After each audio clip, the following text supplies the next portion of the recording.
Is this the standard we hire now? The words cut through the marble lobby of Ashford Industries like a whip cracking against stone. Victoria Ashford's voice carried that particular quality, not loud but sharp enough to stop 50 people mid-stride. Thursday morning, 7:15, and the executive entrance gleamed with fresh polish that Marcus Jensen had applied 90 minutes earlier. He stood motionless, hands gripping the cleaning cart that blocked her path. His head stayed down. The cartwheels had locked again, third time this week, and he'd been wrestling the damn thing when the elevator chimed and she stepped out. Now his 5'9" frame seemed to shrink as her shadow fell across the industrial gray of his uniform. Victoria moved closer, close enough that Marcus caught the scent of her perfume, something expensive that probably cost more than his monthly rent. Close enough to see the perfect press of her charcoal suit, the blonde hair pulled back so tight it looked painful. The diamond studs that caught the lobby's recessed lighting. People like you think you're invisible. She let the words hang in the air. Employees frozen at the security desk, at the coffee station, halfway through the revolving doors. Some had phones out. Marcus felt their eyes, their pity, their relief that they weren't him. That no one notices your incompetence. Victoria's heels clicked as she circled the cart, examining the scattered cleaning supplies like evidence at a crime scene. Spray bottles, rags, the mop bucket with its perpetually squeaky wheel. Marcus had worked here 3 years and never once left his equipment where executives walked. Never once.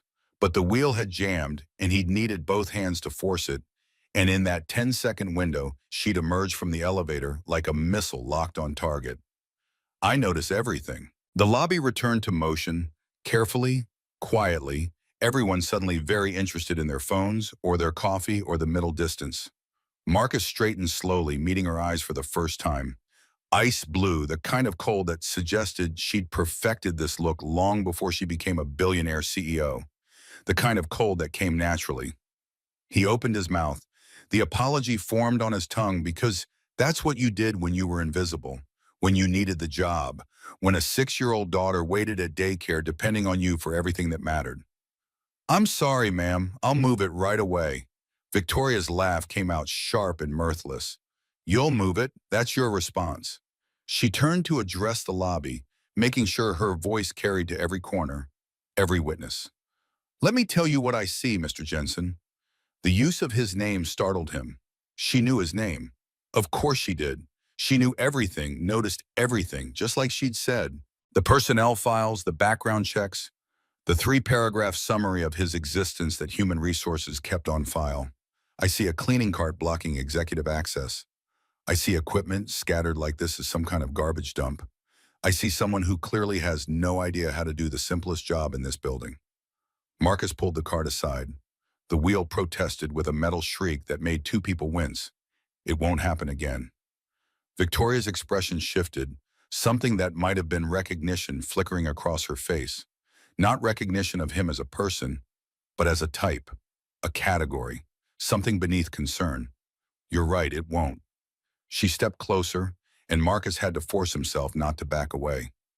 You know what your problem is? He said nothing. You think you're invisible. You think no one notices whether you do your job well or badly. You think because you push a mop, you don't matter. The perfume intensified as she invaded his space. Let me educate you. Everyone in this building exists to make this company run. The engineers, the accountants, the janitors.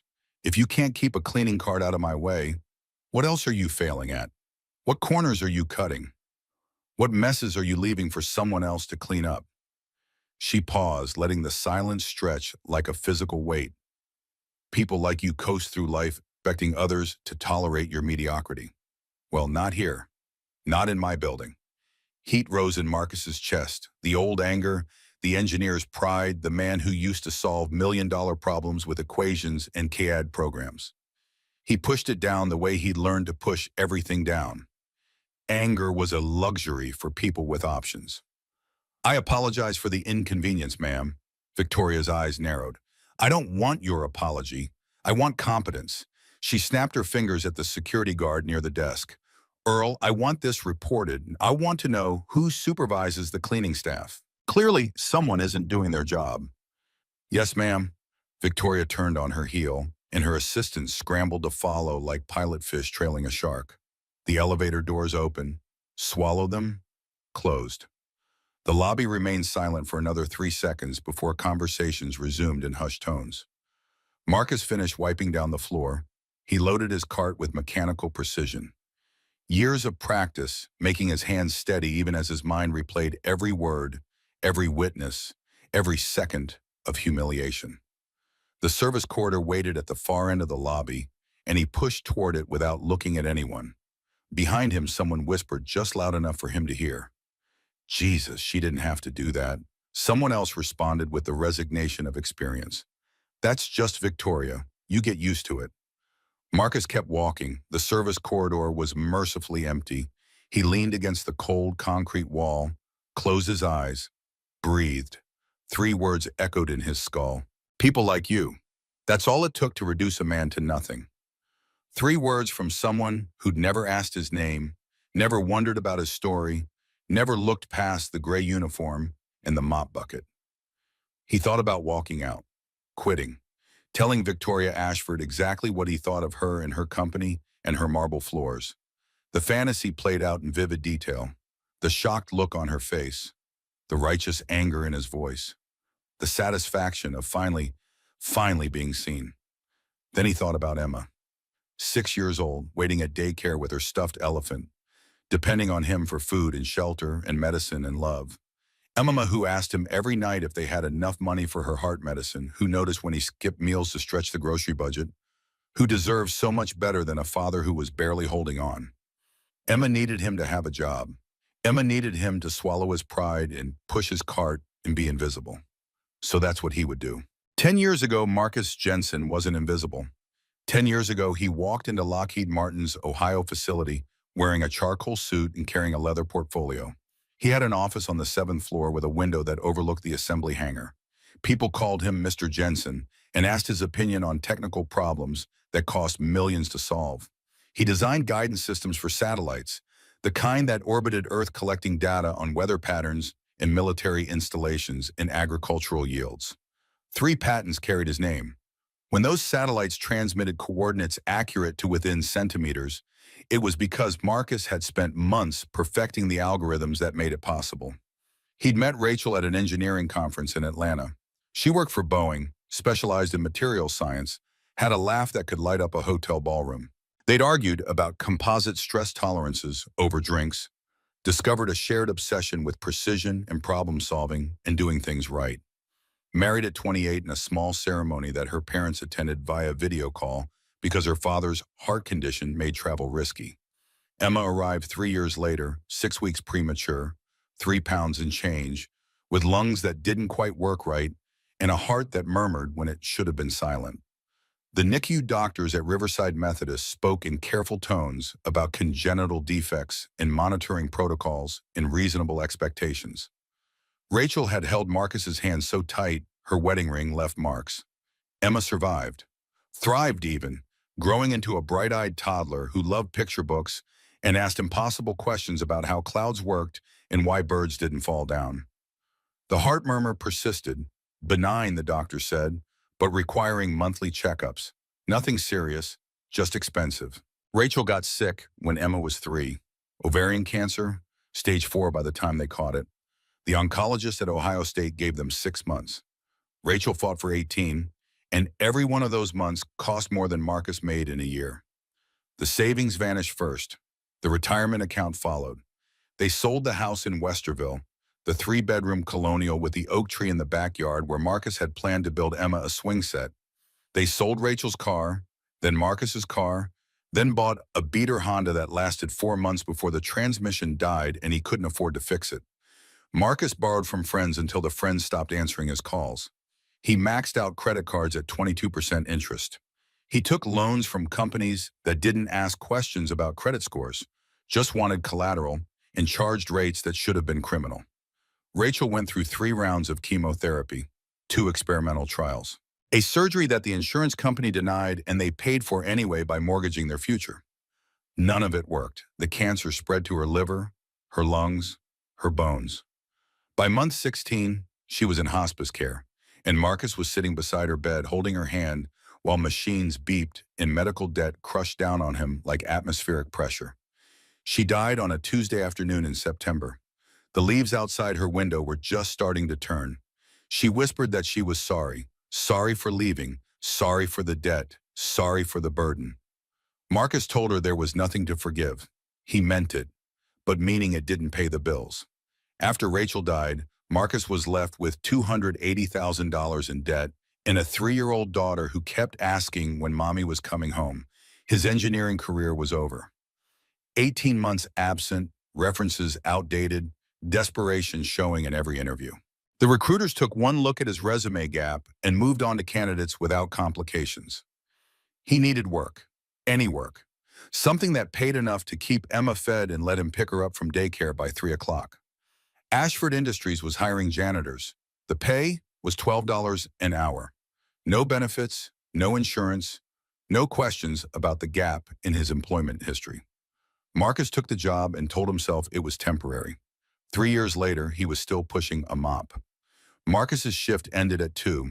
He changed in the basement locker room, stuffing his uniform into a plastic grocery bag, pulling on faded jeans and an Ohio State sweatshirt that had been a graduation gift from his parents. The sweatshirt was 15 years old, the logo cracked and peeling, but it still fit and reminded him of a time when his future meant something. The bus to Emma's daycare took 45 minutes. Marcus stared out the window at Columbus sliding past, strip malls and gas stations and apartment complexes with optimistic names like Riverside Gardens and Oakmont Estates. He tried not to think, tried not to replay Victoria Ashford's words, tried not to calculate how many more months he could afford rent if he picked up extra shifts at the grocery store on weekends. People like you. The phrase wormed into his thoughts anyway. Emma was waiting by the window when Marcus walked up. The moment she saw him, her whole face transformed. Pure joy, uncomplicated love, the kind of expression that made everything else worth enduring. She ran to him, threw her arms around his legs, pressed her face against his thigh. "Daddy!" Marcus knelt and hugged her properly, breathing in the scent of the strawberry shampoo the daycare used and the faint tang of playground mulch. "Hey, sweetheart, how was your day?" "Good. Miss Patterson said I drew the best rainbow, and Tommy shared his crackers with me, and we learned a song about a caterpillar. Want me to sing it? Maybe on the bus. We've got to hurry, remember?" Doctor's appointment. Emma's face fell. She didn't like the appointments, the stethoscopes and blood pressure cuffs and serious adult faces, but she never complained.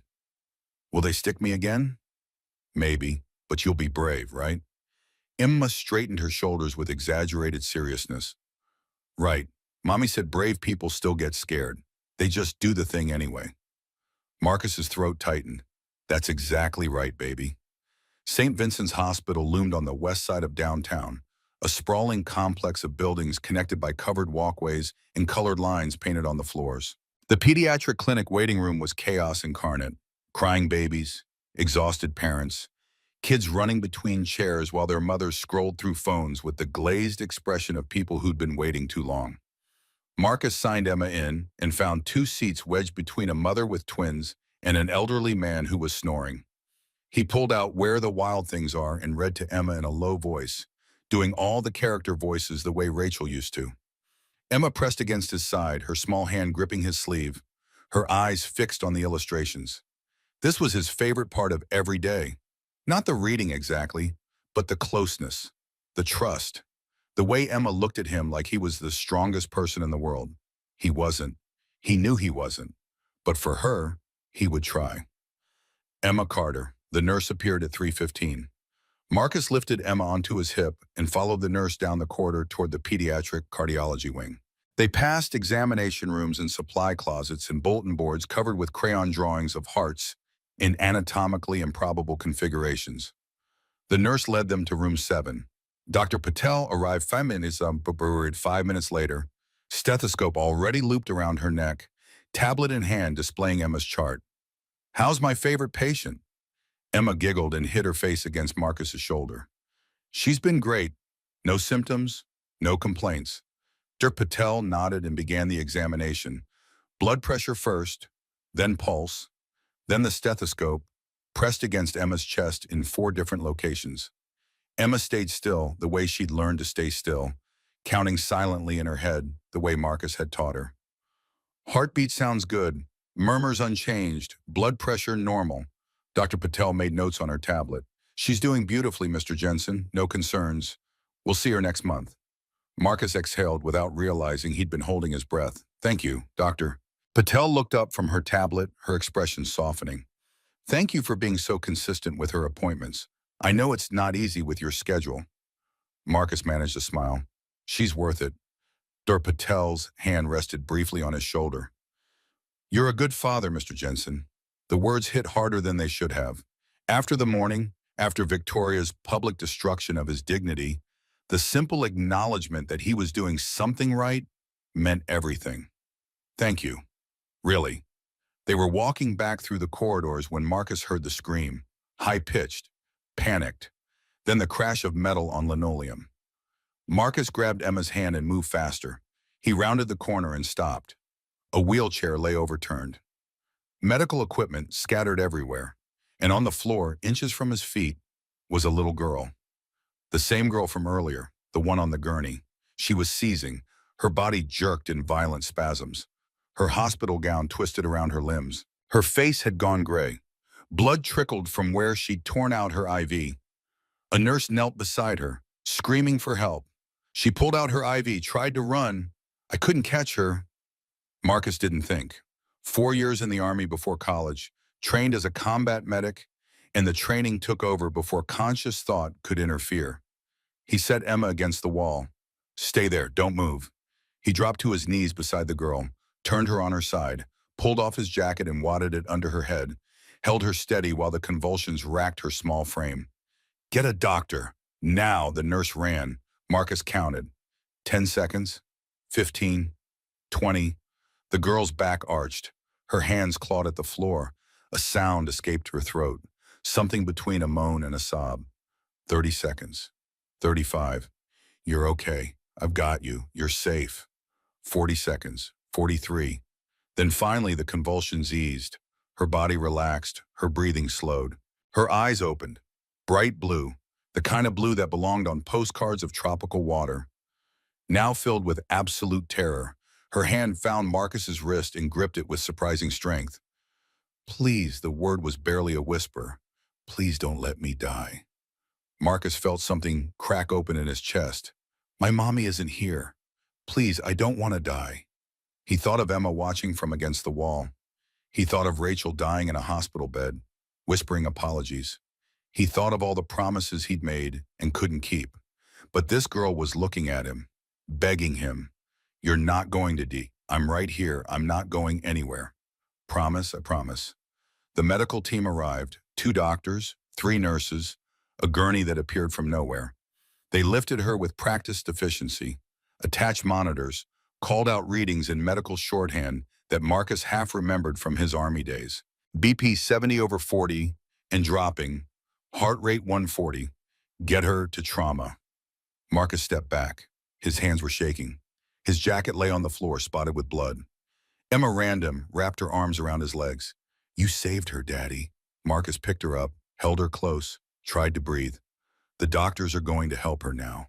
But you helped first. You were brave. Brave. He didn't feel brave.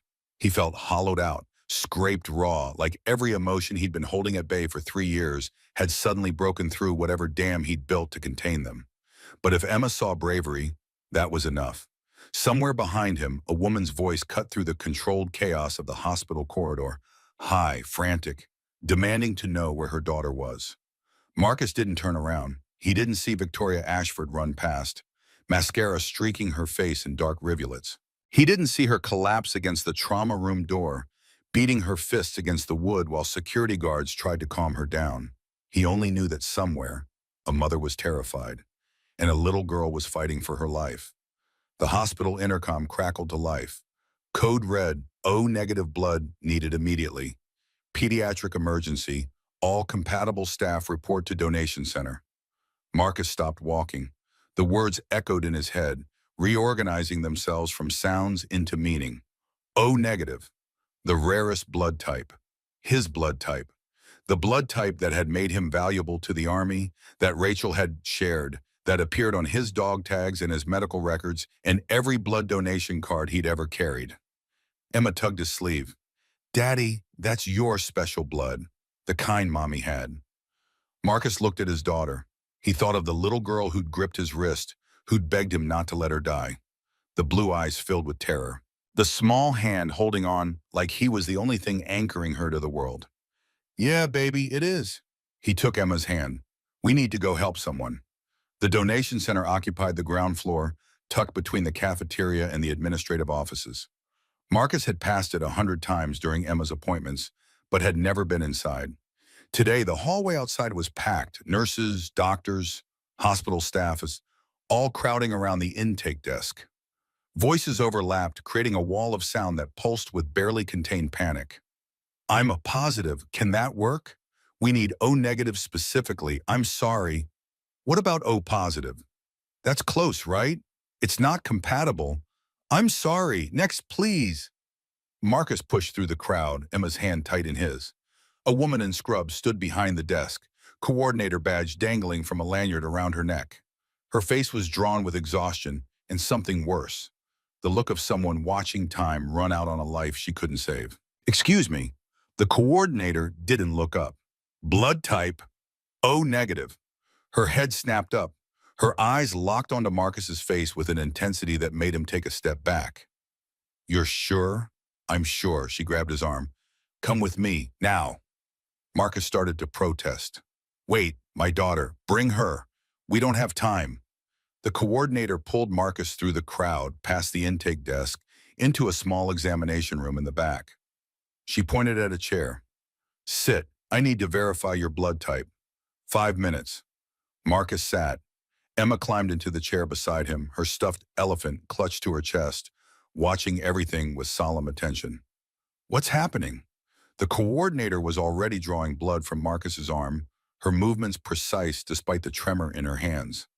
The girl, she's dying, 7 years old, internal hemorrhage.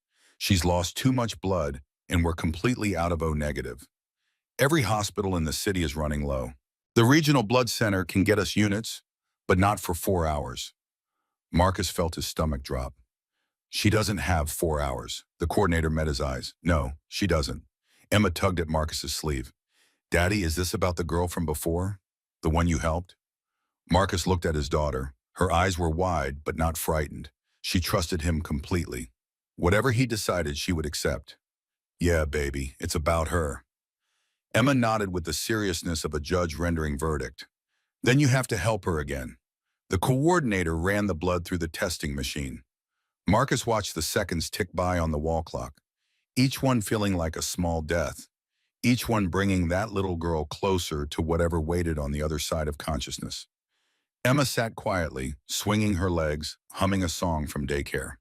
The elephant's black button eyes stared at Marcus with what felt like accusation.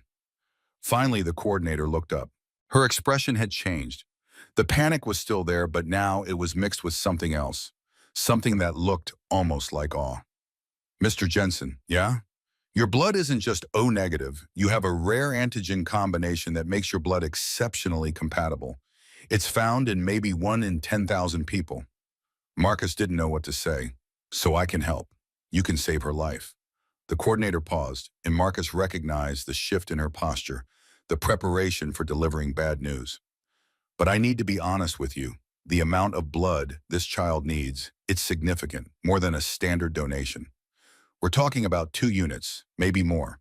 That's pushing the limits of what's safe for a single donor. Marcus thought about work tomorrow, the shift he was supposed to cover, the weekend job at the grocery store, stocking shelves for $11 an hour, the rent due next week. What are the risks? Dizziness, fatigue, possibly fainting. You'll need to rest for several days afterward. Eat iron-rich foods. Monitor yourself for complications. Then he thought about the little girl, the blue eyes, the desperate plea. Please don't let me die. I'll do it. Mr. Jensen, I need you to understand. I understand. I'll do it. The coordinator studied his face for a long moment. Whatever she saw there seemed to satisfy her. Okay, let me get you set up. The donation room was small and clinical. Two reclining chairs, monitoring equipment, a window that looked out onto the parking lot. Marcus settled into the chair on the left. A nurse appeared and began prepping his arm, swabbing the inside of his elbow with alcohol, tapping the vein to make it stand out beneath the skin. Emma climbed into the chair beside him, her legs dangling over the edge.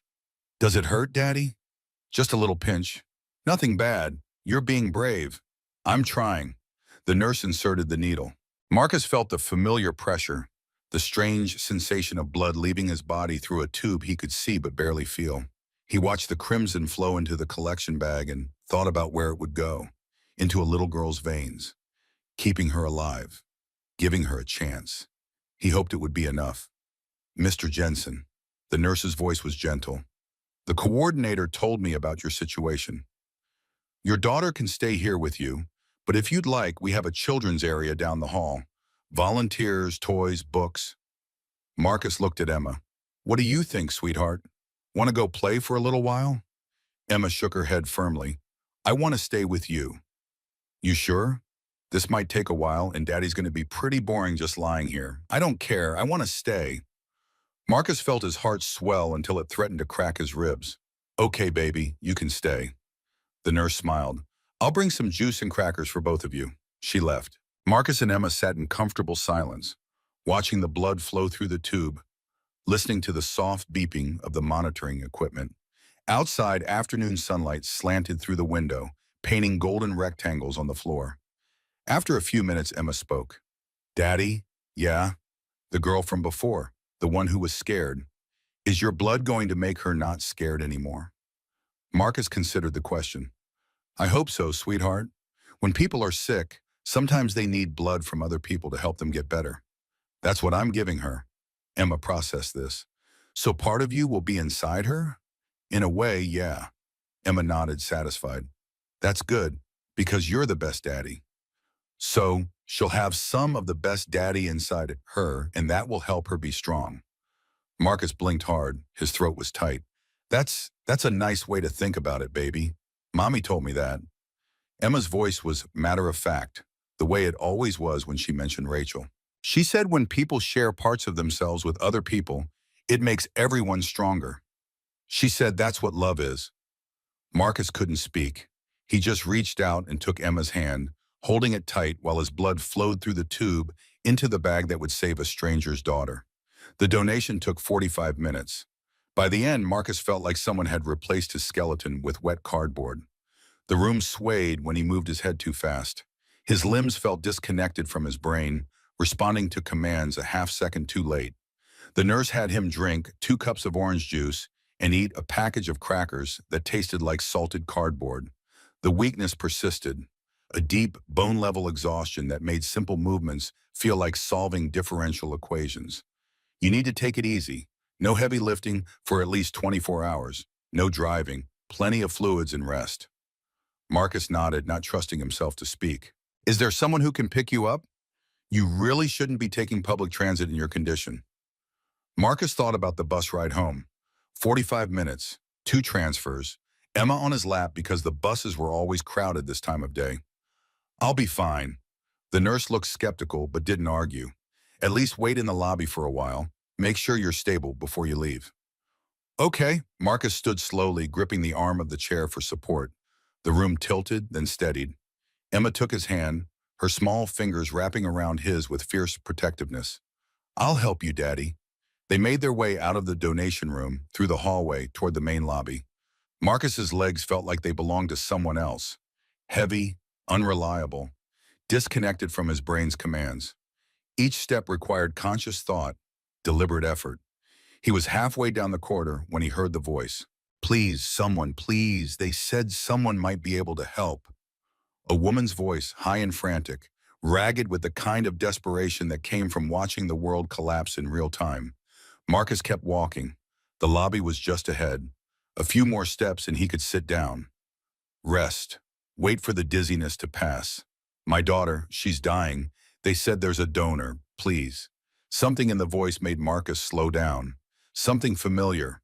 Something that tugged at the edge of memory like a song he had heard years ago and couldn't quite place. He reached the lobby and stopped. The donation center doors were directly ahead, and standing in front of them, her back to Marcus, was a woman in an expensive suit. Her blonde hair had come loose from its severe bun. Her shoulders were shaking. Her voice was barely recognizable, stripped of authority, of contempt, of ice-cold precision. But Marcus recognized it anyway. The woman turned around. Victoria Ashford. Her face was streaked with mascara. Her eyes were red and swollen. Her hands were trembling visibly. She looked like a woman who had been broken into pieces and hastily reassembled by someone who'd lost the instruction manual. For a moment, she didn't see him. She was scanning the lobby, searching for something, someone who could save her daughter's life. Her eyes moved past security guards, past waiting families, past the coffee station and the information desk. Then her eyes found his face. Marcus watched the recognition dawn, watched her expressions cycle through confusion, disbelief, shock. Watched her mouth open and close and open again with no sound emerging. Mrs. Ashford. The coordinator appeared beside Marcus, oblivious to the tension crackling between them like a live wire. Good news. We found a donor. A perfect match, actually. Better than perfect. He has a rare antigen combination that makes his blood exceptionally compatible. Victoria's eyes hadn't left Marcus's face. Who? The coordinator gestured at Marcus like she was presenting a prize on a game show. Mr. Jensen here. He just finished donating 2 units. Your daughter is receiving the transfusion right now. Her vitals are already stabilizing. Victoria stared at Marcus. Marcus stared back. Neither of them spoke. The lobby continued around them, people walking, phones ringing, the PA system calling for Dr. Somebody to report to somewhere, but in the bubble between them, the world had gone silent. Emma tugged at Marcus's hand. Daddy, who's that lady? The question broke the spell. Victoria's gaze dropped to Emma, to the small girl with the stuffed elephant, the girl who was looking up at her with innocent curiosity and no comprehension of the history compressed into this moment. She's... Marcus paused, choosing his words carefully. She's the mother of the girl I helped. Emma's face brightened. Oh, your daughter is going to be okay, ma'am. My daddy gave her his blood. He's the bravest person in the whole world. Victoria made a sound, something between a laugh and a sob. Her hand came up to cover her mouth. She tried again. I don't... The coordinator frowned, sensing something wrong. Mrs. Ashford, are you all right? Victoria didn't answer. She was staring at Marcus with an expression he couldn't read. Shock, disbelief, guilt, gratitude, all of them tangled together in a knot that seemed to be choking her. How? She finally managed to force the word out. How are you here? How did you... Marcus kept his voice quiet. Even. My daughter had an appointment. I heard the announcement. I came to help, but you... Victoria stopped, swallowed hard. You know who I am. Yes, you know what I said to you this morning. Yes, and you still... Her voice broke. You still gave your blood for my daughter? The lobby had gone silent. People were watching now, sensing drama, phones probably recording.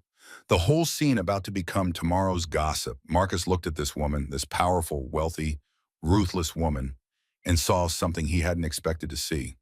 He saw a mother, just a mother, terrified and desperate and broken by the possibility of losing her child.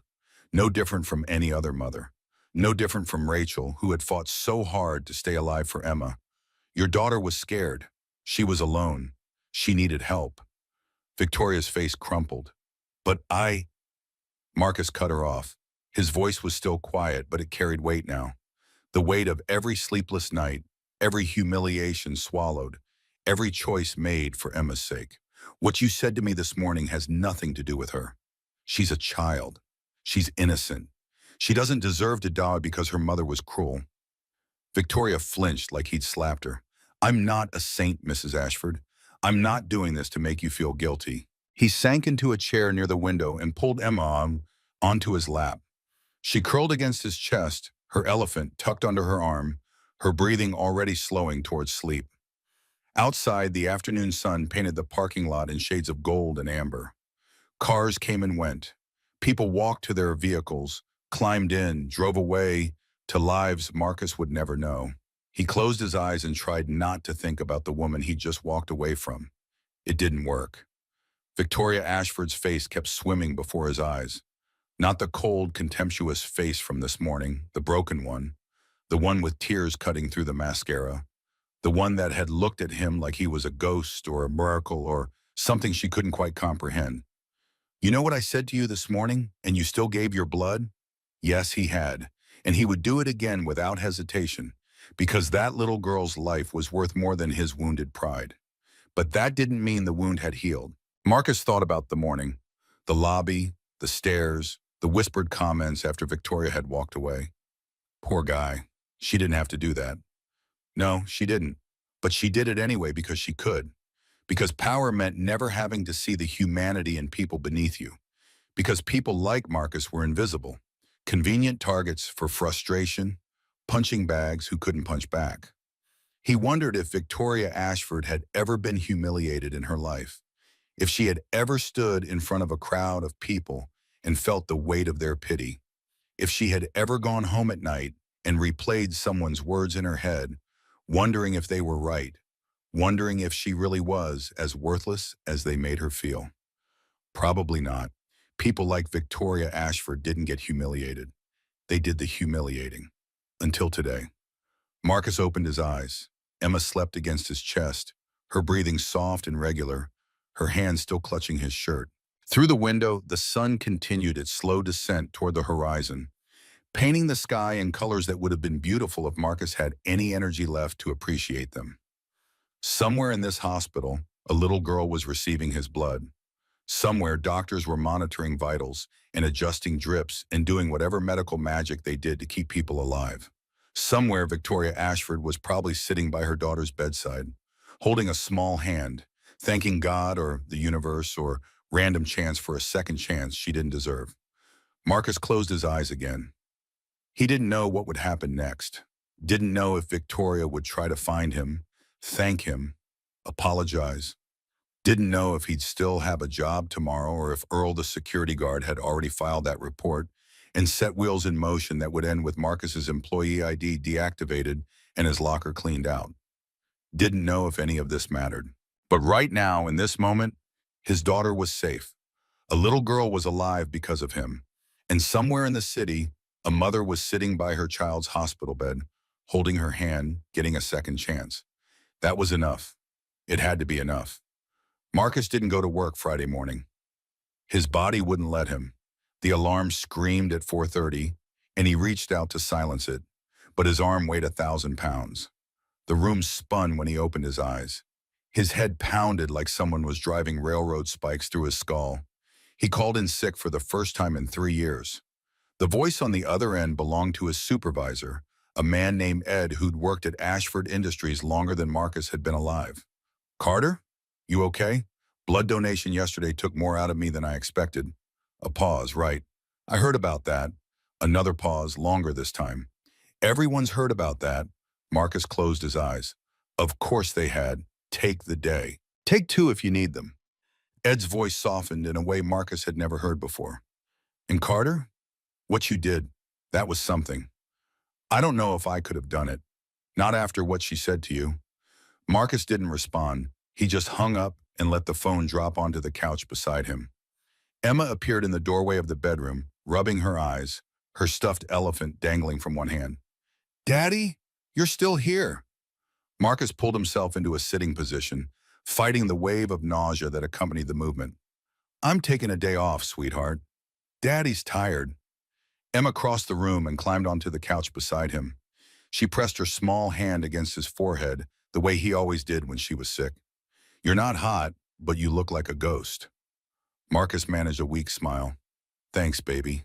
That's very comforting. I'll take care of you. Emma's face took on the seriousness of a surgeon accepting a critical case. I'll make you toast and bring you juice and read you stories. That's what you do when I'm sick. Marcus pulled her close, breathing in the familiar scent of her strawberry shampoo. That sounds perfect. Emma made toast. It came out burned on one side, cold on the other. The butter applied in uneven clumps that refused to melt. Marcus ate every bite and told her it was delicious. She poured him juice and spilled half of it on the counter, then got frustrated trying to clean it up. Why is grown-up stuff so hard? The question came out with genuine distress, and Marcus recognized his daughter in that moment. Not the perfect angel who never complained, but a 6-year-old trying to do things beyond her ability and getting upset when they didn't work. It just takes practice, sweetheart. You're doing great. Emma's face brightened. Mommy said brave people still get scared. They just do the thing anyway. She recovered quickly, like kids do, and spent the rest of the morning reading to Marcus from her picture books. She did all the voices, making him laugh, despite the exhaustion pressing down on him like atmospheric pressure. By afternoon, Emma curled against his side and they watched cartoons on the small television. Her hand found his and held tight. Daddy? Yeah, baby, the lady from the hospital. The one whose daughter you saved. Was she the same lady who was mean to you? Marcus had hoped Emma hadn't understood what happened in that lobby. He should have known better. Emma noticed everything. Yeah, sweetheart, she was. Why was she mean to you? Marcus thought about how to explain cruelty to someone who'd never deliberately hurt another person in her life. I don't know, baby.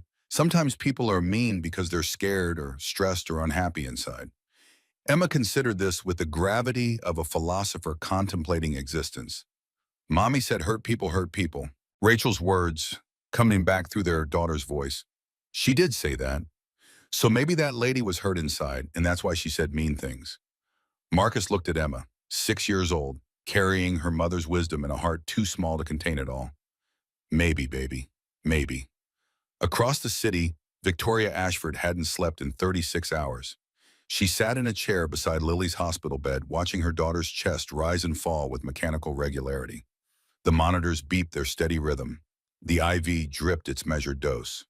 The doctors had said the surgery was successful, the transfusion worked, full recovery expected.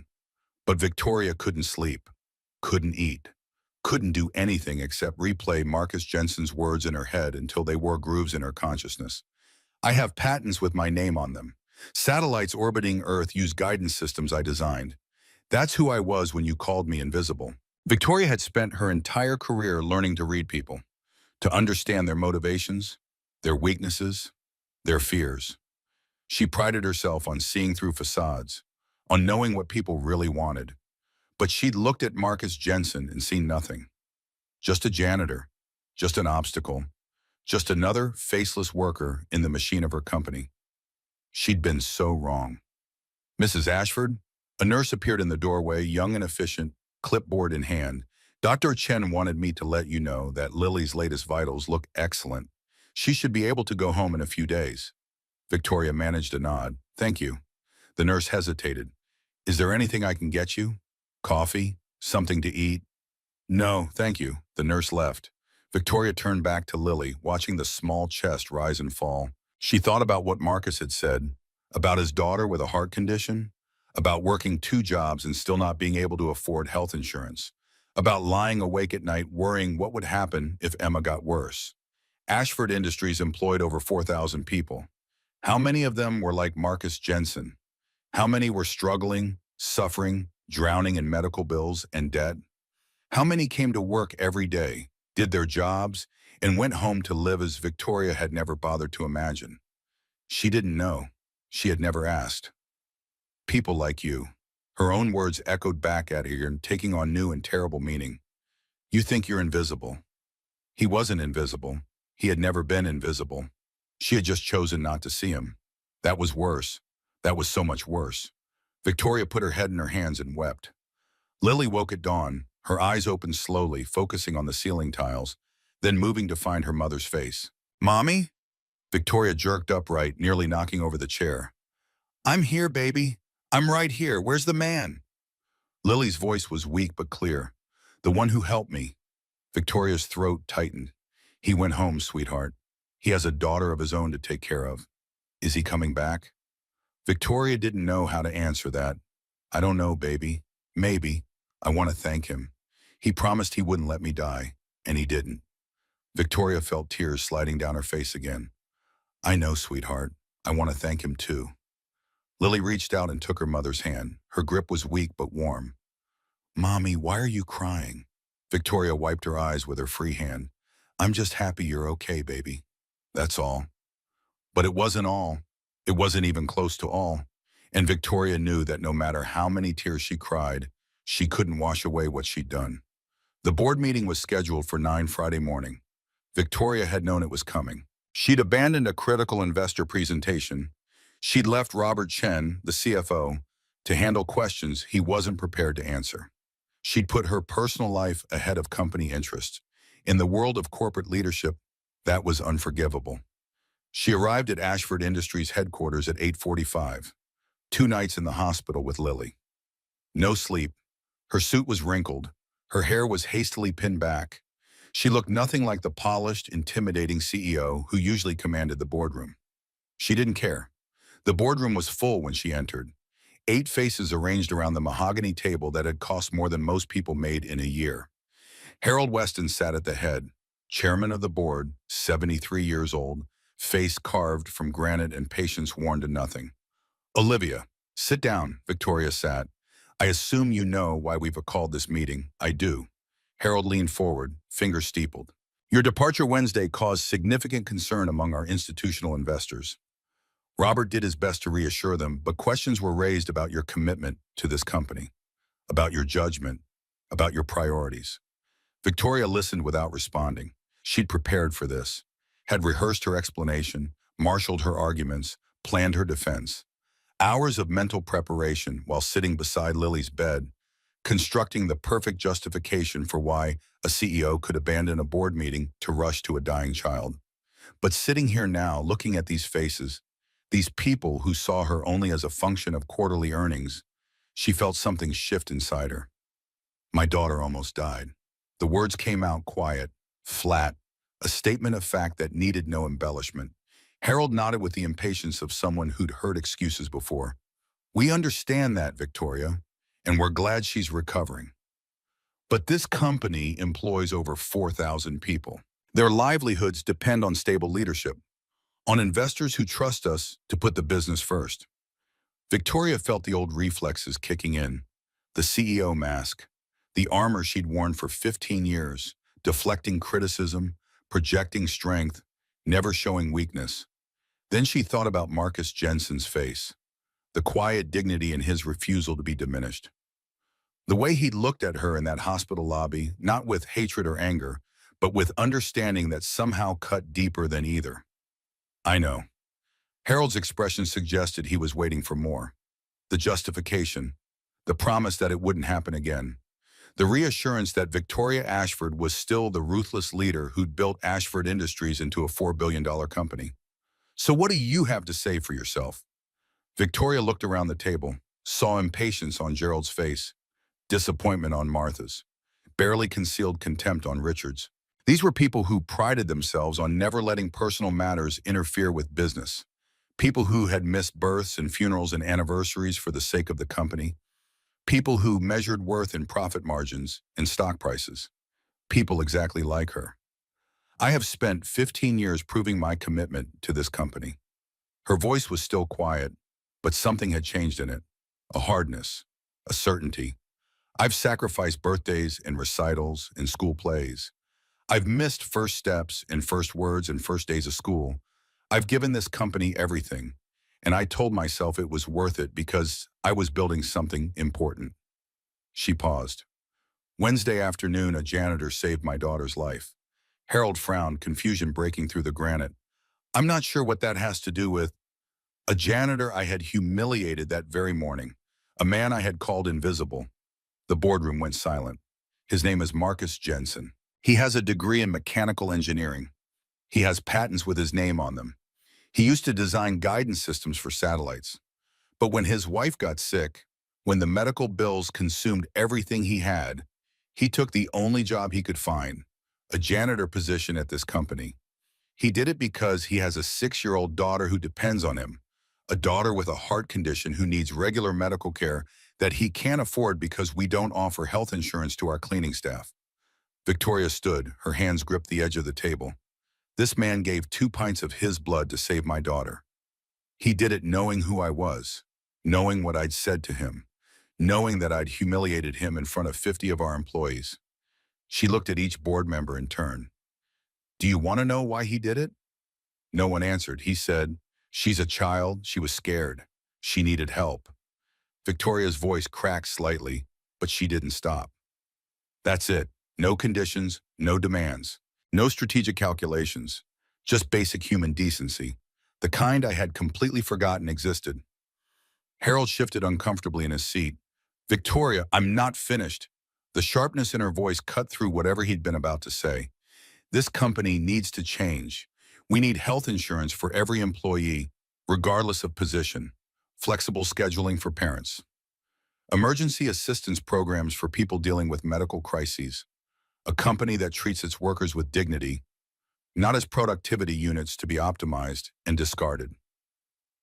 Harold's face reddened. "That would cost millions. I know what it would cost. I also know what it takes when we don't do it. We lose people like Marcus Jensen, brilliant, talented, dedicated people who could be contributing so much more if we just gave them a chance." She straightened, gathering her papers. "You can support me in this, or you can replace me. But I'm done pretending that being powerful means being cruel. I'm done treating people like they're invisible because they're not important enough to matter. I'm done running a company that chews people up and spits them out without ever seeing them as human beings." Victoria walked toward the door. Behind her, Harold's voice carried the weight of authority he'd wielded for 40 years. "Victoria, if you walk out that door—" She stopped, turned. "Then you'll have my resignation on your desk by end of business today." Their eyes met. Victoria saw calculation in Harold's face. The weighing of options, the assessment of risk, the cold mathematics of corporate power. She didn't wait for his answer. The door closed behind her with a finality that felt like freedom.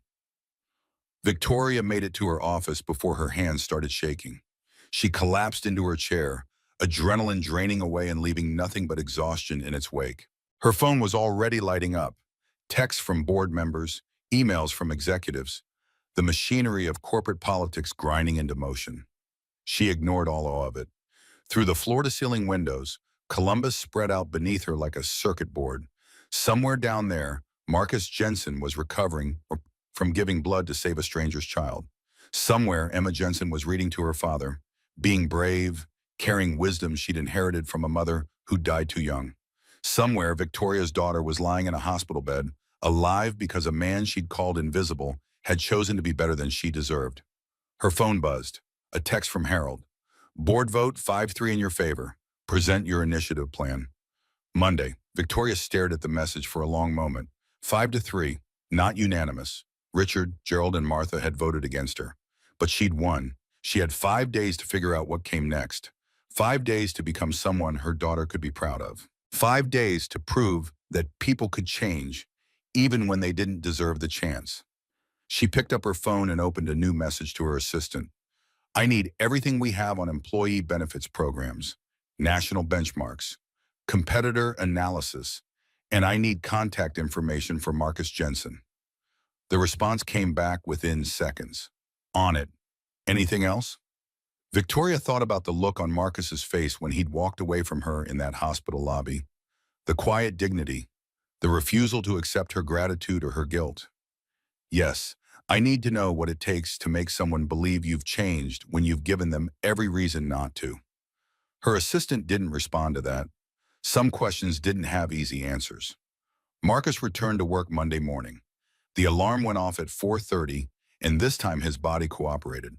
The weakness had faded to a general fatigue, manageable with coffee and willpower. He dressed in the gray uniform, loaded his cart in the basement supply room, and started his route on the executive floors.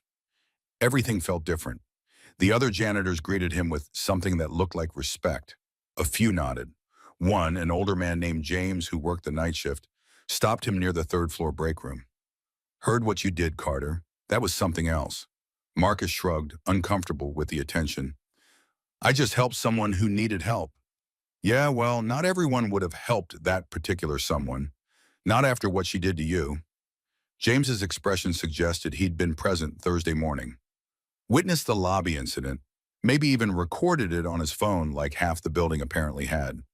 What was I supposed to do? Let a little girl die? James had no answer for that. He just clapped Marcus on the shoulder and walked away, leaving Marcus alone with his cart and the weight of expectations he hadn't asked for. At 11, his supervisor found him cleaning the executive washroom on the 23rd floor. Carter, Mrs. Ashford's office. Now, Marcus's stomach dropped. He'd been waiting for this since Friday.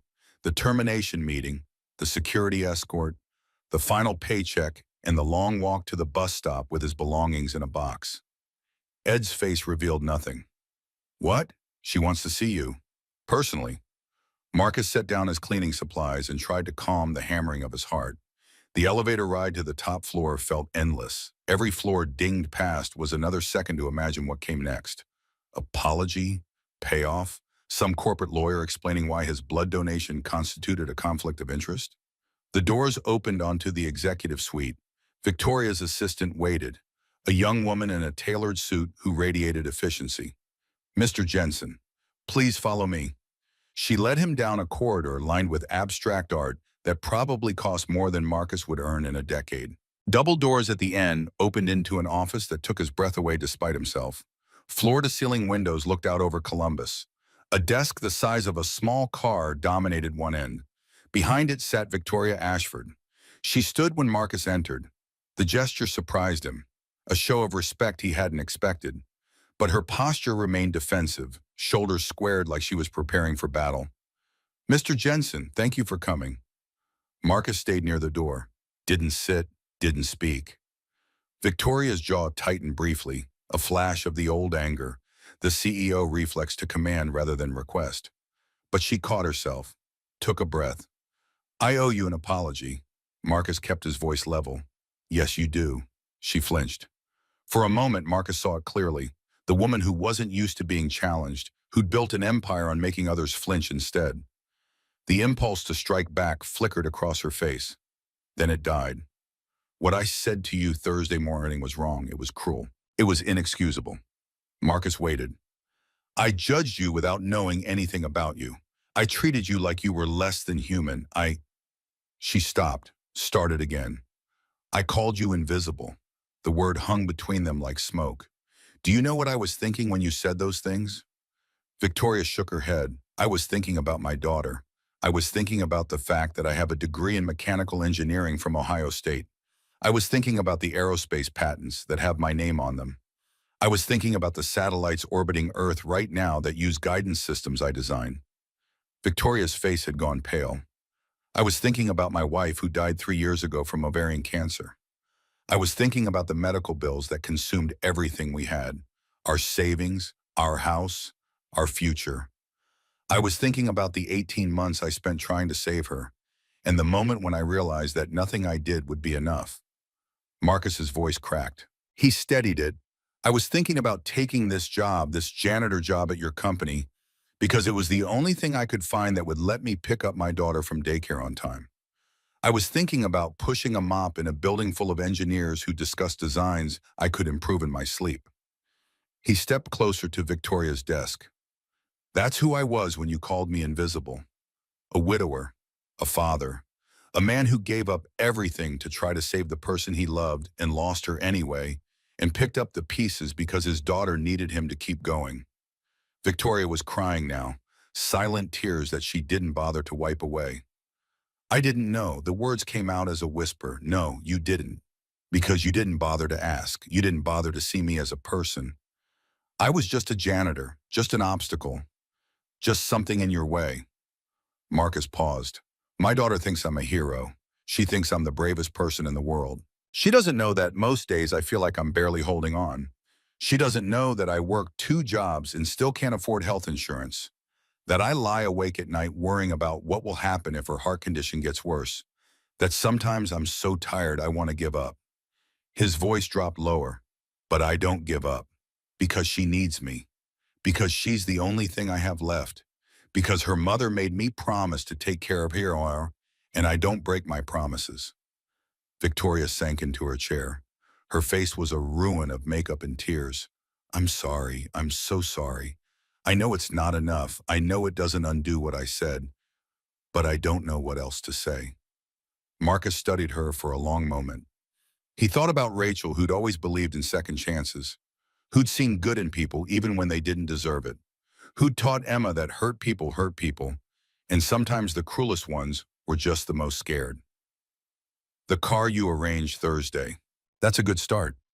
Victoria looked up, hope flickering in her eyes like a candle in wind. Is there anything else I can do? Anything at all. Marcus considered lying, considered saying no, walking out, keeping his dignity intact and his life separate from this woman who tried to destroy him with words. Then he thought about Emma, about Frank Rodriguez with his diabetes, about every person in this building who came to work in pain, in fear, in desperation, and got nothing back except a paycheck too small to live on. Go be with your daughter. That's what she needs right now. That's what you both need. Victoria nodded slowly. She stood, smoothing her wrinkled blouse in a gesture that might have been an attempt at composure. Mr. Jensen, Marcus, she blinked. What? My name is Marcus. If you're going to apologize, you should use it. Something shifted in the air between them. Not friendship, not forgiveness, but acknowledgement. Recognition that they were both human beings standing in a room, carrying weight that nobody else could see. Marcus, thank you for saving her life, for being, she searched for the right word, for being better than I deserve. Marcus looked at this powerful, wealthy woman and saw past the armor to the person underneath. Still flawed, still learning, still capable of causing harm, but also capable of change. Your daughter is waiting. Victoria turned and walked toward the door, her heels clicking softly on the hardwood. At the threshold, she stopped. I really am sorry for who I was. Marcus felt something loosen in his chest. Not forgiveness, that would take time if it came at all, but something close to understanding. I know. And someday I think I might be able to forgive you. 3 weeks passed, Marcus threw himself into work with an intensity that surprised even him. Not the janitor work that continued on autopilot, muscle memory, guiding mop, and cart through familiar routes. But something else. Something that started with a phone call from Victoria's assistant Tuesday afternoon. Mrs. Ashford would like to meet with you to discuss a business opportunity. Marcus had almost said no, almost told the assistant that he'd given Victoria all the closure she was going to get. But curiosity won. The meeting happened Wednesday evening in a conference room on the 20th floor. Victoria sat at one end of a table that could seat 20, papers spread out before her, a laptop open, coffee in a mug that bore the Ashford Industries logo. She gestured to the chair across from her. Please, sit. Marcus sat. I've been thinking about what you said, about the employees here who can't afford health insurance, who work multiple jobs, who sacrifice everything and get nothing back. She slid a folder across the table. Open it. Inside, Marcus found a single sheet of paper, a job offer. Position, Director of Employee Support Services. Salary, $120,000 per year. Benefits, full medical, dental, vision coverage for employee and dependents. His heart stopped. What is this? A new position I'm creating. We're going to completely restructure how this company treats its employees. Health insurance for everyone, regardless of position. Flexible scheduling for parents. Emergency support programs for people dealing with medical crises. Victoria leaned forward, and I want you to help me design it. You know what these employees need because you've lived it. I can throw money at programs all day, but without someone who understands the reality, it'll be nothing but corporate PR. Marcus stared at the paper. The salary alone would change everything. Insurance for Emma, a better apartment, the ability to breathe without calculating every dollar. Why me? Because you're the only person who's ever made me feel ashamed of who I am. Because you showed me what real courage looks like. Because you saved my daughter's life when you had every reason to let her die. Her voice cracked. And because I think you might be the only person in this entire company who will tell me the truth even when I don't want to hear it. Marcus thought about Emma, about the health insurance that would finally cover her heart condition, about doing meaningful work again, using his mind instead of just his hands. He also thought about the lobby, the humiliation, the 3 years of being invisible. I have conditions. Victoria nodded. Name them. The program has to be real, not PR. If I tell you something needs to change, you actually change it. Agreed. You have to treat your employees differently. All of them. I don't want what happened to me to happen to anyone else. I understand. Marcus met her eyes. One more thing. You have to mean it. If this is just about making yourself feel less guilty, I'm not interested. But if you're serious about changing, really changing, then I'll help. Victoria was silent for a long moment. Marcus watched her face, looking for any sign of insincerity, any hint that this was just another calculated move in a game he didn't understand. What he saw instead was something fragile, something that looked like hope trying to survive in hostile territory. I mean it. I don't know if I can change. I've been this way for so long. But I want to try. I want to be someone my daughter can be proud of. She paused. Will you help me? Marcus looked at the job offer one more time, thought about satellites versus human beings, about the future versus the present, about running away versus standing ground. Yeah, I'll help you. Victoria's face transformed, relief flooding her features like sunrise breaking over landscape. Thank you. Thank you, Marcus. He stood and extended his hand. Partners? Victoria took it. Her grip was firm but not aggressive. Just two people making a deal. Partners. Marcus started the following Monday. His first week consisted of meetings with AR, with finance, with department heads who looked at him with barely concealed skepticism. A janitor designing employee programs. The whispers followed him through hallways, into elevators, past water coolers. He ignored them. By week 2, he was out on the floor, talking to people, the cleaning staff, the security guards, the cafeteria workers, everyone who kept Ashford Industries running but never got invited to meetings or asked their opinions. He listened, took notes in a battered notebook he'd used for engineering calculations back when calculations mattered. Frank Rodriguez was an electrician, 22 years with the company. Type 2 diabetes diagnosed last year. He hadn't seen a doctor in 11 months. The deductible is $3,000. I don't have $3,000, so I just hope I don't die before my son graduates high school. Linda Martinez worked reception. Her mother had dementia. Linda left early twice a week for medical appointments and got docked 2 hours of pay every time. My supervisor says rules are rules. I tried explaining that my mother doesn't recognize me half the time, that I'm all she has. He said that's not the company's problem. James Cooper pulled night shift security. His son had asthma. James could only afford half doses of the inhaler the boy needed. I give him what I can and pray it's enough. Every night I go to bed wondering if this is the night he stops breathing. Marcus wrote it all down. Every story, every struggle, every quiet tragedy playing out behind the polished facade of corporate success. Then he brought them to Victoria. They met twice a week in her office. Marcus laid out the problems, the gaps in coverage, the punitive policies, the 1,000 small cruelties that added up to a system designed to extract maximum labor while providing minimum support.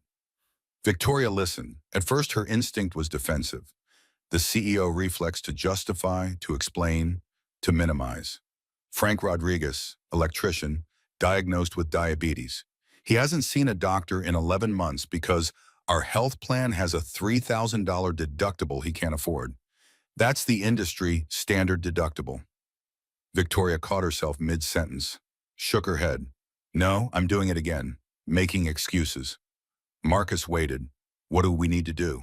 Lower the deductible, cap out-of-pocket expenses, make the insurance actually usable for people who live paycheck to paycheck.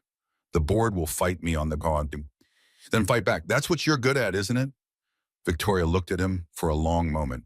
Something that might have been a smile crossed her face. You're not afraid of me at all anymore, are you? I was never afraid of you. No, I suppose you weren't. She picked up her pen and started writing. Lower deductible, capped expenses. What else? They worked late into the evening. When Marcus finally left the building at 8, he found Emma waiting in the lobby with Victoria's assistant, who'd volunteered to watch her while they worked. Daddy, I drew pictures of satellites. Ms. Chen helped me look up what they look like. Marcus scooped her into his arms. Did you have fun? So much fun. Can I come back tomorrow? We'll see, sweetheart. He carried her toward the exit, past the marble floors he used to mop, past the elevators he used to clean, past the security desk where Earl waved goodnight like they were colleagues instead of janitor and guard. Marcus wasn't invisible anymore. The Ashford Jensen Employee Initiative launched on a Monday morning in early November. The same lobby where Marcus had been humiliated 3 months earlier now held a stage, rows of chairs, banners proclaiming a new era of employee dignity. Marcus stood beside Victoria wearing a suit she'd insisted on buying. He felt like an imposter in the tailored fabric, but Emma had declared him handsome, and that was enough. Victoria stepped to the microphone. The lobby fell silent. "Thank you all for coming. I know you're wondering why I called this meeting." Nervous laughter rippled through the crowd. Most of you have heard the story. The janitor who saved my daughter after I publicly humiliated him that morning. The laughter died. His name is Marcus Jensen. He's standing beside me now. If it weren't for him, my daughter Lily would be dead. She paused, letting the words settle. But more than that, if it weren't for Marcus, I would still be the same person I was 3 months ago. Cruel, dismissive, convinced that power meant never having to see the humanity in people around me. Her voice caught briefly. Marcus taught me something I should have learned long ago. Dignity is not earned. It is inherent. The phrase landed like a stone dropped into still water, ripples spreading outward. Victoria outlined the program: full health insurance, flexible scheduling, emergency assistance, a company that would treat its people like human beings instead of machinery. This program exists because of Marcus Jensen. He designed it, he fought for it, and he's going to make sure it actually works. She stepped back. Marcus approached the microphone, heart pounding against his ribs. "I'm not going to pretend I know exactly what all of you are going through. Every struggle is different." He looked out at the faces, janitors in the back, executives in front, everyone in between. "But I know what it feels like to be invisible. I know what it feels like to work 2 jobs and still not afford a doctor's visit for your kid." His voice steadied. "My daughter has a heart condition. For 3 years, I've been terrified that something would happen and I wouldn't be able to afford treatment. That fear sat in my chest every single day." Emma sat in the front row beside Lily, both girls watching with identical expressions of pride. This program won't solve everything, but it might mean one less parent has to choose between a doctor's appointment and a paycheck. It might mean one less child grows up wondering why their parent is always tired and scared. He looked at Victoria. "That's worth something. That's worth everything." The lobby erupted in applause, people standing, cheering, some crying. Marcus stepped back, overwhelmed by the sound, by the weight of expectations, by the knowledge that he'd just promised to change lives and had no idea if he could deliver. But he would try. For Emma, for Frank and Linda and James, for every person who'd ever been called invisible. He would try. 3 weeks after the launch, Marcus saw the first results. Frank Rodriguez stopped him in the hallway, tears in his eyes. "My son asked me yesterday if I'd be around for his wedding someday. First time I could honestly say yes." Linda Martinez got her flexible schedule approved. No more docked pay, no more choosing between her mother and her paycheck. "I don't feel like a criminal anymore. I can just be a daughter taking care of her mother." James Cooper's Horbiton got the full dose of asthma medication he needed. The attack stopped. James showed Marcus a video on his phone. The boy running in a soccer game, laughing. "Free. That's because of you, Marcus." Marcus shook his head. "That's because of the program." James smiled. "Same thing. The girls became inseparable. Every weekend, one family visited the other. Sometimes Marcus and Emma took the bus across town to Victoria's estate, a sprawling property with gates and gardens and more rooms than Marcus could count. Emma's eyes had gone wide the first time she saw it. "Daddy, do kings live here?" Victoria had laughed, a real laugh, not the sharp sound Marcus remembered from their first encounters. "Something like that, sweetheart." Other times, Victoria and Lily came to Marcus's apartment. Victoria had stood in the doorway that first visit, taking in the cramped space, the second-hand furniture, the water stain on the ceiling that the landlord kept promising to fix. Marcus had braced for judgment. "It feels like a home." Her voice had been soft. "It's small. It feels loved. That's more important." They'd sat at his kitchen table drinking instant coffee. The expensive stuff Victoria preferred didn't exist in his pantry, and talked about their childhoods. Victoria's father had built his company from nothing, started in a garage smaller than Marcus's apartment, worked 90-hour weeks until the breakthrough came. Nobody knows that. It doesn't fit the narrative. Billionaire CEO born with silver spoon. The truth always messier than the story. Yeah, it is. Emma developed a jealous streak. When Lily showed Marcus a picture she'd drawn, Emma's face had darkened. "That's my daddy." Victoria had handled it gently. "He helped save my life, Emma. We can share him." Emma had pouted, then apologized. Another time, she'd gotten frustrated when Marcus worked late on the program 3 nights in a row. "You're always at work now, just like before." Marcus had knelt to her eye level. "This work is for kids like you, kids whose parents can't take them to the doctor." Emma had crossed her arms. "Okay, but you have to read 2 stories tonight." "Deal." Lily's 8th birthday fell on a Saturday in late November.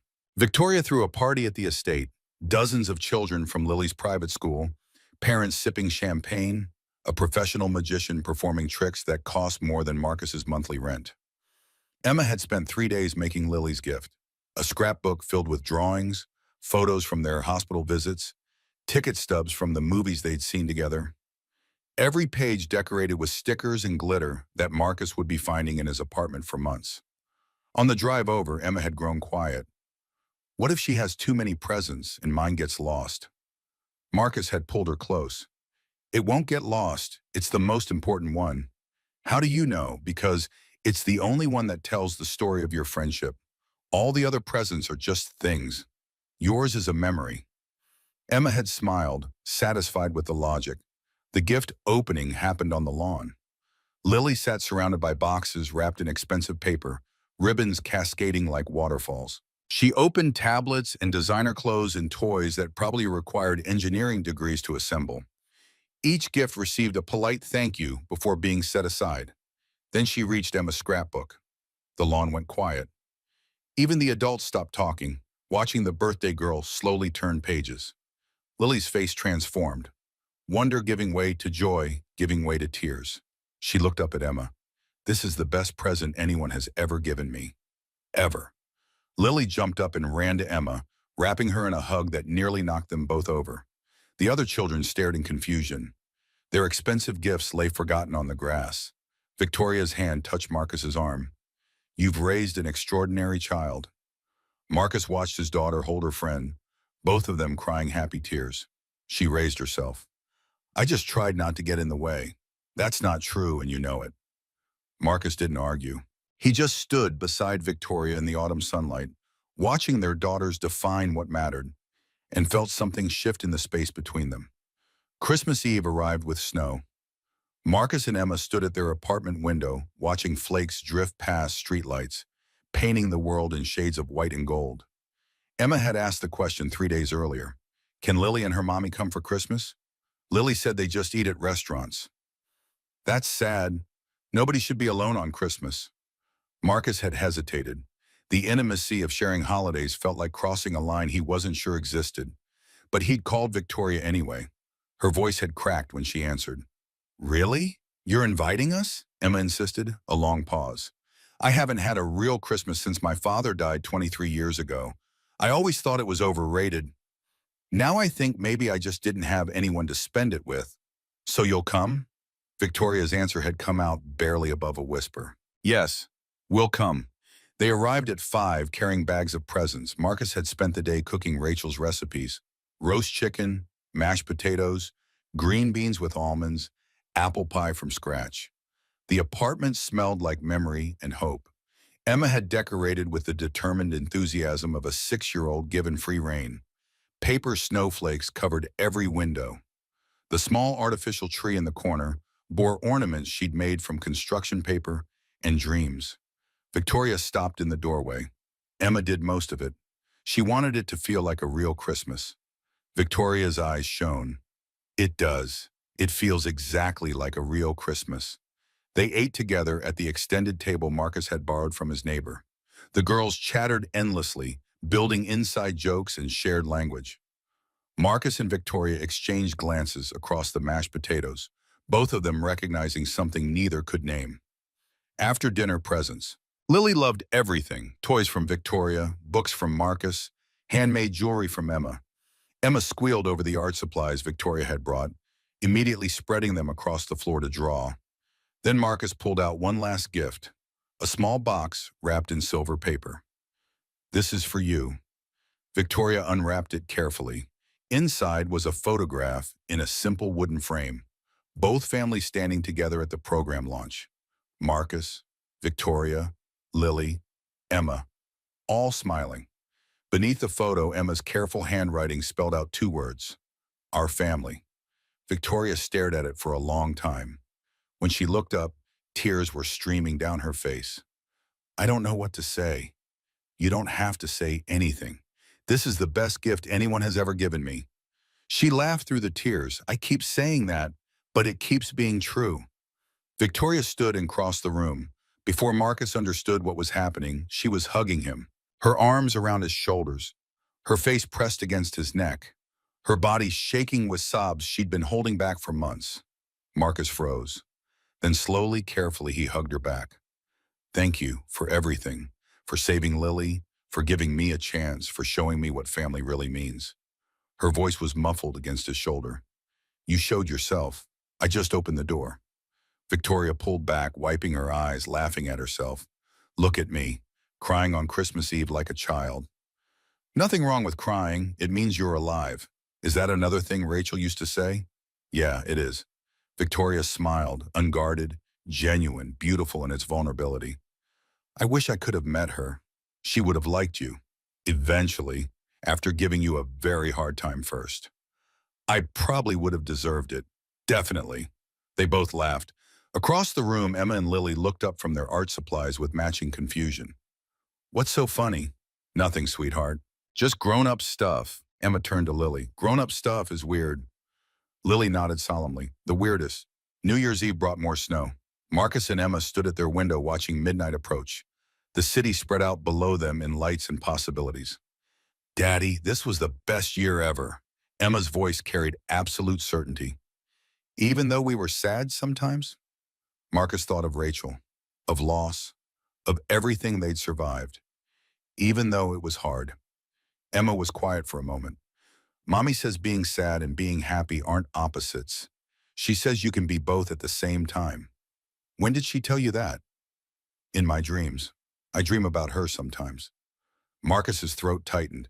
What else does she tell you? She says she's proud of you. She says you're doing a good job. She says to keep going even when it's hard. Emma looked up at him with Rachel's eyes, and she said it's okay to love new people. That loving new people doesn't mean you love her less. It just means your heart is getting bigger. Marcus pulled Emma close, holding her against his chest while she explained how the universe worked according to a woman who'd been dead 3 years but still guided them through dreams and memory. Outside, fireworks began to paint the sky. His phone buzzed, a text from Victoria. Happy New Year. Thank you for making this the best year I can remember, Marcus typed back. Same. Here's to next year. Her response came immediately. Here's to next year. And all the years after that. Marcus smiled, set the phone down, lifted Emma to see the fireworks better.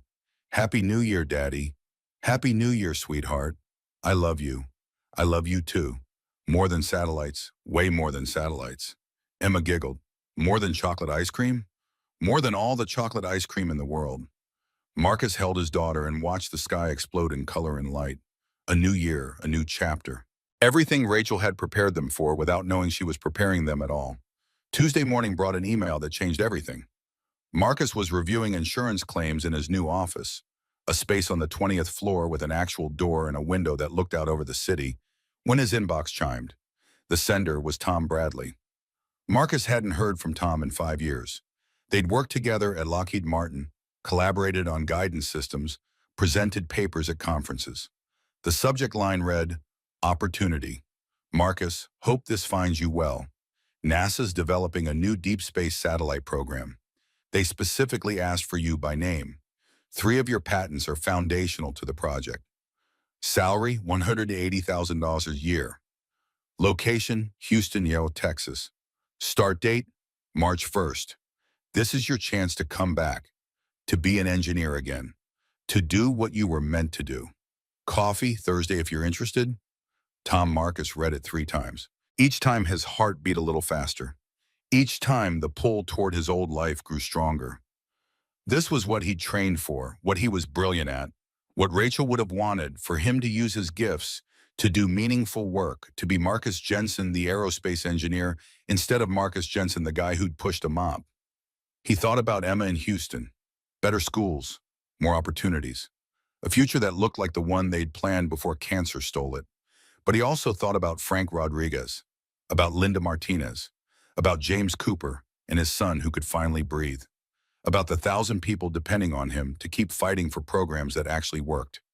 And he thought about Victoria, still learning, still changing, still fragile in ways that power and money couldn't protect against. He typed a response. Coffee sounds good. See you Thursday. Marcus didn't tell Victoria. Not yet. He needed to understand what this meant before bringing her into it. Thursday afternoon, he met Tom at a coffee shop near Ohio State's campus. Tom looked exactly the same. Wire-rimmed glasses, prematurely gray hair, the casual confidence of someone who'd never doubted his place in the world. They talked about old times, old projects, colleagues who'd moved on to Boeing or SpaceX or early retirement. Then Tom got to the point.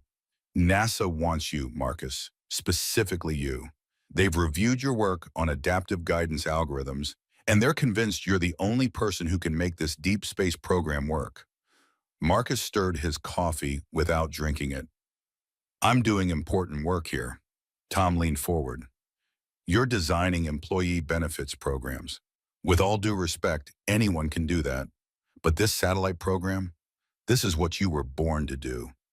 Marcus thought about explaining that employee benefits weren't just spreadsheets and policies. They were Frank's diabetes medication and Linda's mother and James's son breathing easy. He didn't. I need to think about it. Tom nodded. 2 weeks. NASA needs an answer by January 20th. Marcus walked home through cold that burned his lungs. 2 weeks to decide between the life he'd lost and the life he'd built. Between satellites and human beings. Between the past and whatever came next. That evening, he told Emma. They sat at the kitchen table, hot chocolate steaming between them. Emma was drawing another picture of satellites, her new obsession since learning what Marcus used to do. There's a job in Houston, working on satellites again, like I used to. Emma's eyes lit up. Like the old pictures? When you wore suits? Yeah, but we'd have to move. Leave Columbus. Emma's face fell. What about Lily? She's my sister. Marcus's heart cracked. You could still visit. It's not the same. She got very quiet, then looked up at him with eyes too old for 6 years. Would you be happy there? Marcus tried to answer honestly. I don't know, baby. Would I see you more or less? Probably less. The work is very demanding. Emma nodded slowly, processing information like a judge weighing evidence. Then I don't want to go. I want you here, even if you're a janitor or a director or anything. I just want you. Marcus pulled her into his arms and held on while she explained what mattered in the world. And it had nothing to do with satellites or salaries or second chances at engineering careers. It had everything to do with being present, being visible, being enough. Thursday evening, Marcus sat in Victoria's office. She'd stayed late working on the board presentation for program expansion. Coffee had gone cold in her mug. Papers covered the table. I need to tell you something. Victoria looked up from her laptop. NASA offered me a position. In Houston. Deep Space Satellite Program. It's what I used to do. What I'm trained for. Victoria went very still. Marcus watched her face cycle through reactions. Shock, understanding, loss. Houston. Her voice came out flat. Yeah. Silence stretched between them like a physical distance that hadn't existed before. You should take it. Marcus hadn't expected that. What? You should take it. It's an incredible opportunity. It's what you deserve. But her hands were shaking. Marcus saw it clearly, the fear underneath the words, the desperate desire for him to stay warring with the knowledge that she had no right to ask. Victoria, I haven't decided. Of course you should go. You're wasted here. You're an aerospace engineer, not a... She stopped herself. Not a what? Victoria's voice cracked. I didn't mean... I know what you meant. Marcus stood, started toward the door. Wait, wait. Victoria's composure shattered.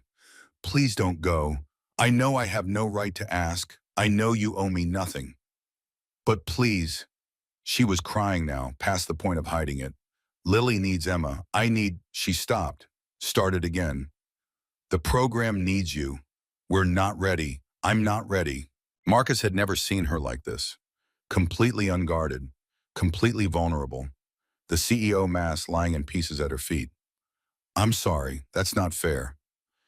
You should do what's best for you and Emma. Forget I said anything. Marcus walked to the window, looked out at Columbus spread below like a circuit board of lights and lives and choices that mattered more than he'd understood. He thought about Rachel asking him what truly mattered, about Emma saying she just wanted him, about Frank and Linda and James whose lives had changed because someone finally saw them, about Victoria, broken, trying, still becoming someone worth being. I'm staying. Victoria's breath caught. What? I'm staying. I'm turning down NASA. Marcus, you don't have to. I'm not doing it for you. He turned from the window. I'm doing it for me. He stepped closer. For 3 years, I pushed a mop and convinced myself I was doing it for Emma. And I was. But I was also hiding from grief, from risk, from the possibility of caring about something again. His voice steadied with certainty. This job, the program, the employees, the actual human impact, this matters to me. More than satellites. Emma matters. Having dinner with her every night matters. He paused. And Lily matters. And you matter. And I'm not running away from that anymore. Victoria was crying openly now. I don't deserve. Stop saying that. Maybe you didn't deserve it 3 months ago, but you've changed. You're still changing. And I want to be part of that. Marcus met her eyes. I'm not saying I'm in love with you. I'm not ready for that. Maybe I never will be. Victoria nodded through tears. But I'm saying I want to see what this becomes. I want to keep building what we're building. Together. Victoria's voice came out barely above a whisper. I can wait, however long it takes, or if it never happens. I'm grateful you're staying. Marcus extended his hand across the space between them. Partners? Victoria took it. Partners.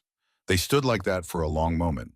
Two people who'd started as enemy and victim, now standing as equals, building something neither could have imagined. Not romance, not yet, maybe not ever. But partnership, trust, the beginning of something that looked like redemption earned through work instead of words. Marcus called Tom Bradley the next morning. I'm turning down the NASA position. Tom's disappointment carried through the phone. Are you sure this is once in a lifetime? I'm sure. I have work to do here. Work that matters. A pause. I respect that. If you ever change your mind, thank you, Tom. But I won't. 6 months later, Marcus stood on a stage in the same lobby where he'd been called invisible. The Ashford Jensen Employee Initiative had expanded to 15 companies nationwide. Marcus was speaking at conferences, being interviewed by business journals, becoming known in corporate responsibility circles. Victoria's leadership style had transformed, still tough, still demanding, but fair, human. The board was happy, employee retention up 40%, productivity up, stock price climbing. Treating people well turned out to be good business. Emma and Lily were inseparable.